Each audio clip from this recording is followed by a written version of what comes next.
I do think it's interesting, though, is so Kevin Durant had a ball-centric, fun, flashy guard, and he kind of felt like, I'm not getting the love. And then he goes to Golden State, and he's got a crazy, fun, flashy guard, and he feels like, I'm not quite getting the love.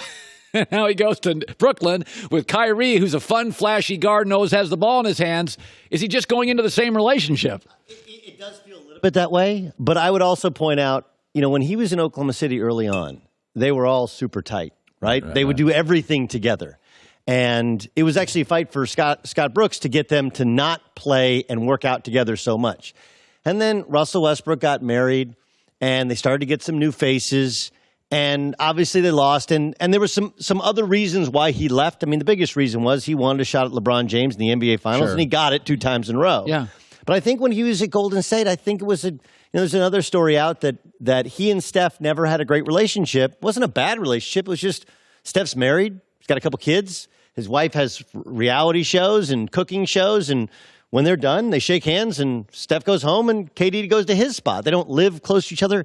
So I think when you look at Brooklyn's culture last year was maybe the best in the NBA, where you're watching guys on the bench, watch guys, Spencer Dinwiddie comes in off the bench and lights it up, and everybody's cheering for him. I mean, it was a beloved culture, and I think at the end of it, KD probably thought, hey, I want to get back to how it was when I was in Oklahoma City early on. That's your memories of the past. We all have this when we started working together. Yeah. How many years ago was that? Man, a long time ago. Okay, right? This is 15, 03? 14, a long time ago. 03 we started working together, right? Yeah, Same place.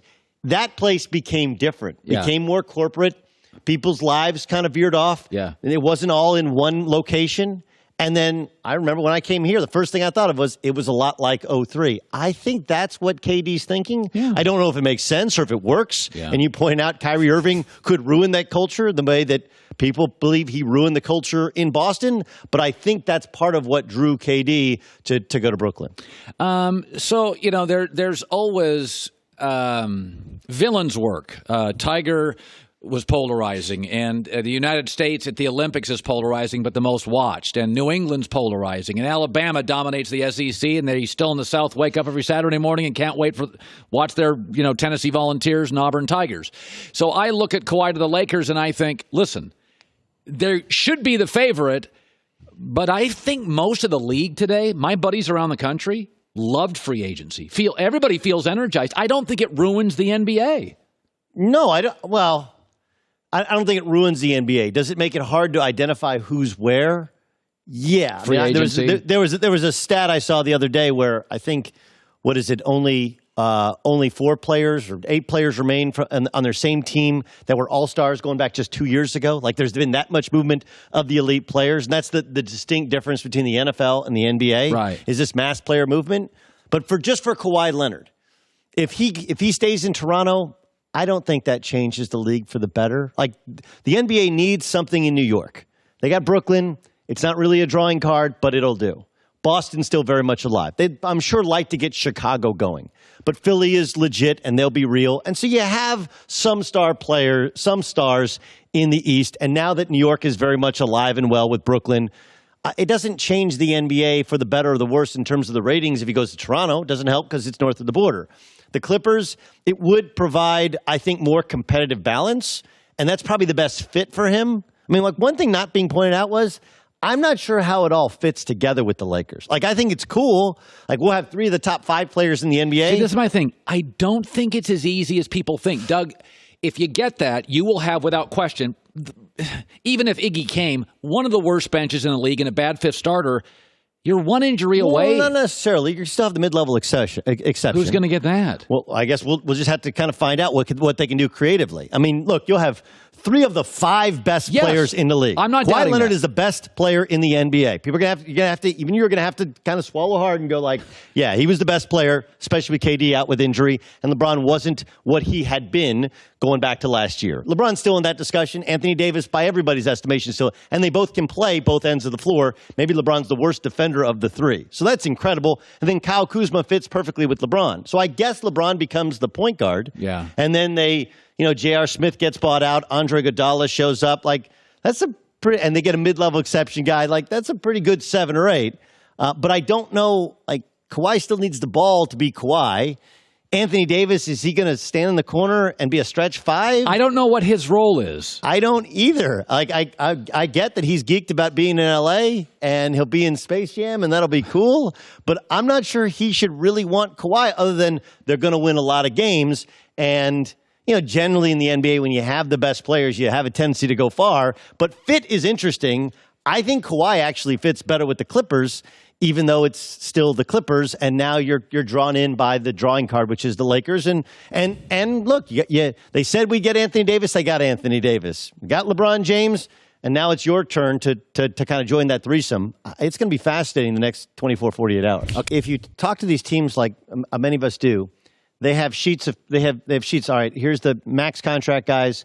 Here's the 8 to 12 million guys, which is where Darren Collison was, and then there's the minimum contract guys or mid-level exception guys as well. And they've done some background. They know which guys they want. They know which guys they don't. And it's a lot like recruiting, which you and I follow in college sports. You can't get everybody, so you have to have a list of, hey, here's our 5 best options. Well, you take Darren Collison, you don't put him on the Hornets. You don't put him on the Bull. You completely take him off. Like he's like, I'm good. I quit. Remember, there's a kid who played at UCLA, grew up in L.A., and they're like, you got a chance to play for the Lakers or maybe the Bulls. So now all of a sudden, you combine that with Kawhi waiting, and so it kind of screws the whole thing up. Right. Whereas had Darren Collison not committed to go anywhere, the Lakers could have sat at that and go, all right, well, listen, if we don't get Kawhi, we'll get Darren Collison. Yeah. Or had he committed to going somewhere else, maybe then there's another point guard that's available. As it is now, there are very, very few guys. Patrick Beverley is now off after he signed a $40 million deal. So Danny Green's going to get paid. You think maybe he's going to wait to see what Kawhi does. And maybe he follows Kawhi to L.A., play with the Lakers. Maybe he stays in Toronto. There's a lot of different options. So Darren Collison, a guy we don't talk about much, was going to be valuable. D'Angelo Russell, a guy we've talked about a lot, makes twice as much. I like what the Warriors did. I think they're going to move him. Well, there's a litany of things. He does not fit with how the Warriors have played. Okay, remember one of the things that's talked least about. People talk about ball movement and player movement. Really, it's are you ISO-centric, are you ball movement-centric, or are you ball screen? So when he was in Brooklyn, that's a ball screen offense. You put a big guy at the top of the key, you set a ball screen, and he gets a mismatch, drive, create, kick a lot of threes. He's one of the tops in the NBA during his time in Brooklyn in the amount of ball screens he's involved in. The Golden State Warriors, since Steve Kerr has been there, have had the fewest number of ball screens in the NBA. Right. Okay, and part of that is personnel-based. When you have Draymond Green, when they play the Hampton 5 lineup, you have 5 small players just playing in small ball. There's not the mismatch created. So some of that will change with Golden State now going with Kevon Looney more often. But it's a bad fit from how they've played. On the other hand, here's why it makes sense. Not just that he'll be an asset that they can trade eventually. Yeah. But one of the big concerns you had to have, if you're a Warriors fan, you're an NBA fan, is would you wear Steph Curry out? Yeah. Like, look, Steph Curry is going to have to, before they signed D'Angelo Russell, remember, you don't have Clay, you don't have KD, now you don't have Iggy. Draymond's not a scorer. Like, he's going to have to score 35, 40 a night. Right. And that will wear you out. Sure. And it doesn't matter for this year, but you can't have a worn-out Steph Curry where this year is like a year and a half off of his body when the Warriors want to be competitive for a title next year. I think D'Angelo Russell is the answer for the short term, not just in terms of retaining trade value because he'll be in his early to mid-20s, but also because he's a guy who can play some point. Steph can be off the floor. He's a little bit of a pig offensively. That's okay. They need somebody to score. And the big concern with D'Angelo Russell isn't just the volume of shots. It's that he can be a hangout guy off the floor and bring other young guys with him. The Warriors don't have that problem. The Warriors have mostly veterans who have their own lives. They're not worried. If D'Angelo Russell wants to go out and hang out, that's fine. He won't drag others with him. By the way, you see this story. The Warriors are going to retire after 3 years in the Bay Area, Kevin Durant's jersey. I was told last night that was Golden State's way of saying, please don't sue us. What did you make of that? I thought it was odd. I did have Max Hazard, who just he transferred from UC Irvine to Arizona. He tweeted at me something interesting. Well, what about LeBron? LeBron was only in Miami 4 years. You'd retire LeBron's jersey. Why wouldn't you retire KD's jersey? It's a pretty good argument. Yeah. Keep in mind that when LeBron got to Miami, they'd only won 40 games the 2 previous years. Yeah. And LeBron was the reason Chris Bosh got there. But it's a pretty good argument. Yeah. 4 finals versus 3 finals. They both won 2 championships. Yeah. And KD won 2 MVPs. It does, it's just too soon. Maybe in the future, but if the guy plays 20 years and only 3 years are in Golden State, I don't know about the lawsuit thing. That one doesn't make. I think Golden State protected themselves from the lawsuit by bringing in Kevin Durant's guy. Yeah. They brought in a third-party guy. And look, I'm of the belief it was a partially torn Achilles tendon when he first hurt it. Yeah. But when you talk to orthopedic surgeons, they'll all say it's really, really hard to tell on an MRI. Yeah. And if it was partially torn, he was going to have it surgically repaired to begin with. I'll just say this. Do I think Jim Dolan is bad for the Knicks, bad news for their PR? Yes. But if it was his decision to go, look, I've been down this road before. Eddie Curry, Amari Stoudemire, you go to Penny Hardaway. Yes. You go to all the different guys they've been burned on injuries. Burned on injuries. Yeah. So I'm going to bring in Kevin Durant, not have Kyrie Irving, who didn't want to go there. He's going to have to carry my franchise. I have to pay him for a year. And then I'm hoping that he's the one guy in his 30s that can come back and be as good as he was before he tore his Achilles tendon. Yeah. I actually don't think it's a crazy decision to go, you know what? I don't have to spend all of my money on a guy that I don't know will be a good return on investment. By the way, it should be noted, if R.J. Barrett's a young star, and I think he will get his bucket, yes, they'll be in the lottery again next year. You get one more R.J. Barrett, you got Julius Randle. It's not the world's worst thing. If they draft a little better, they'd be in a better spot. Yeah, I actually I actually think they have.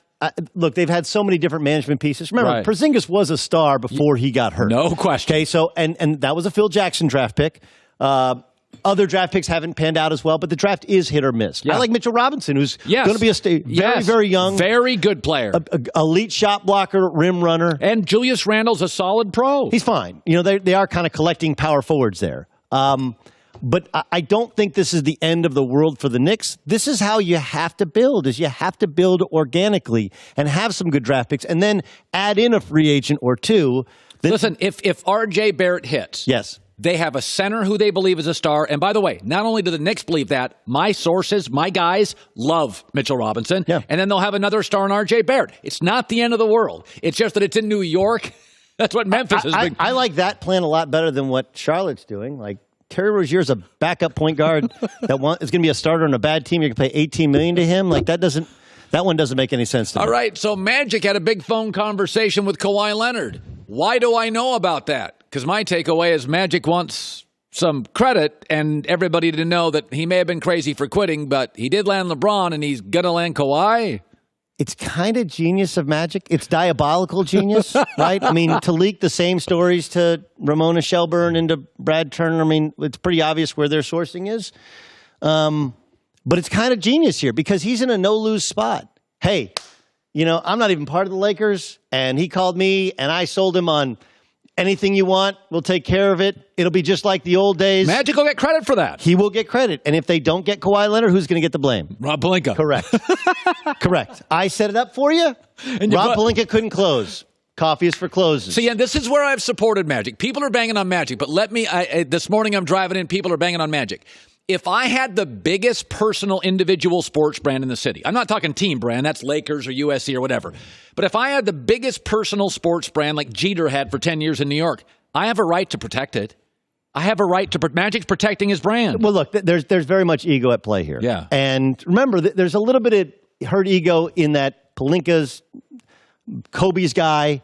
People love Kobe. The younger generation would disagree with you in that this is a Kobe town more than a Magic town. Yeah. And if it comes through, if it hits, Magic will get credit, and he'll take credit, and Magic will feel like I'm still the world's greatest Laker because not only was I the player, but then I was the front office executive that cleared out the cap space. I was the one that got LeBron. I was the only one that met with LeBron, and I was the one that Kawhi wanted to talk to. So are Magic and Kobe close at all?